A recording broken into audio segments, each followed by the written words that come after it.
বন্ধুসকল, মোৰ আজি নতুন ব্লগটোৰ কাৰণে আপোনালোকক স্বাগতম জনাইছোঁ। মই আজি এটা আপোনালোকক নতুনকৈ কিবা এটা কথা ক'বৰ কাৰণে মই আপোনালোকক এই ভিডিঅ'টো ৰাখিছোঁ। এই ইম্পৰ্টেণ্ট বস্তু আপোনালোকে এই ভিডিঅ'টো শেষলৈকে চাব। এই ব্ৰেকাৰৰ বিষয়ে মই আপোনালোকক কিছু সেই মানে কি কথা ক'ব বিচাৰিছোঁ।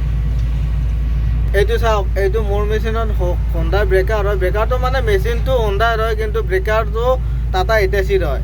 টাটা হিটাচিৰ হ'লে এই ব্ৰেকাৰটো মানে চলাবলৈ প্ৰথমতে ইয়াতে এটা আপোনালোকে দেখিব, ইয়াতে এটা ব্ৰেকাৰৰ চুইচ আছে। এইটো অন কৰি কিনে ইয়াতে দেখিছে মিটাৰত এইটো আছে বাকেট, এইটো আছে ব্ৰেকাৰ। এইটো ব্ৰেকাৰৰ অপশ্যনত লৈ কিনে আপোনালোকে জাষ্ট এইফালে হোণ্ডাই লিভাৰৰ, আপোনালোকেতো জানিব এই লিভাৰতে ব্ৰেকাৰৰ চুইচটো থাকে। এইফালে আপোনালোকে দেখিছে ইয়াতে থাকে।